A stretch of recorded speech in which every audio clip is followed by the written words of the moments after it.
Darshan and ಗ್ಯಾಂಗ್ನಿಂದ Renukaswamy ಕೊಲೆ ಪ್ರಕರಣ ಜೈಲಿನಲ್ಲಿ ಸೌಲಭ್ಯ ಕೊಡ್ತಾ ಇಲ್ಲ ಅಂತ ದರ್ಶನ್ ಆರೋಪ ಮಾಡಿದ್ರು.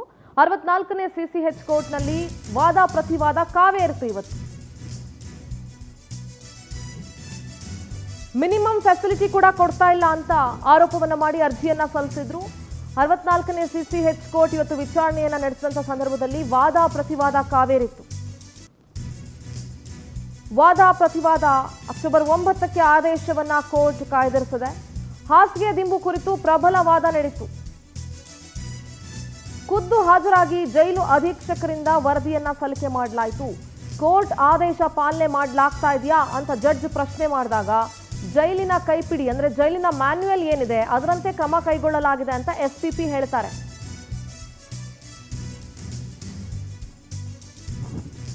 ಕೋರ್ಟ್ ಆದೇಶವನ್ನ ಪಾಲನೆ ಮಾಡ್ತಾ ಇದ್ದೀವಿ ಅಂತ ಎಸ್ಪಿಪಿ ಹೇಳ್ತಾರೆ.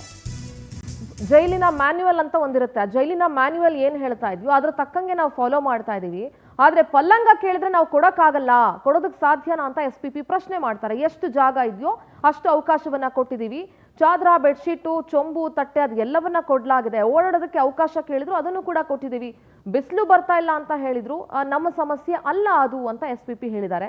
ಬಿಸಿಲು ಬರೋ ಜಾಗಕ್ಕೆ ಕಳಿಸಿ ಅಂದ್ರೆ ಆಗೋದಿಲ್ಲ, ಬೇರೆ ಸೆಲ್ಗೆ ಅವರನ್ನ ಕಳಿಸೋದಕ್ಕೆ ಆಗಲ್ಲ ಅಂತ ಎಸ್ಪಿಪಿ ಹೇಳಿದ್ದಾರೆ.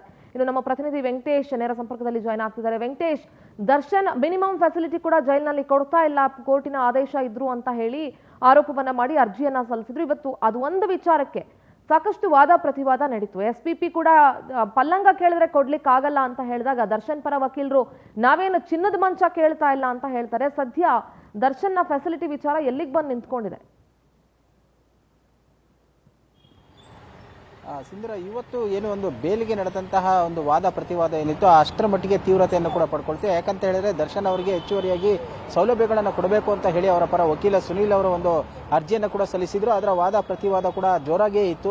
ಎಸ್ಪಿಪಿ ಪ್ರಸನ್ನ ಕುಮಾರ್ ಅವರು ಕೂಡ ವಾದವನ್ನ ಮಾಡ್ತಾ ಜೈಲಿನ ಮ್ಯಾನ್ಯುಯಲ್ ಪ್ರಕಾರ ಏನೆಲ್ಲ ಕೊಡಬೇಕಾಗಿತ್ತೋ ಆ ಎಲ್ಲವನ್ನು ಕೊಡಲಾಗಿದೆ. ಅದನ್ನ ಬಿಟ್ಟು ನಮಗೆ ಜೈಲಿನಲ್ಲಿ ಇಲ್ಲದಂತಹ ಸೌಲಭ್ಯ ಅಂದ್ರೆ ಮ್ಯಾನ್ಯುಯಲ್ ಇಲ್ಲದಂತಹ ಸೌಲಭ್ಯಗಳನ್ನ ನಾವು ಹೇಗೆ ಕೊಡ್ಲಿಕ್ಕೆ ಸಾಧ್ಯ?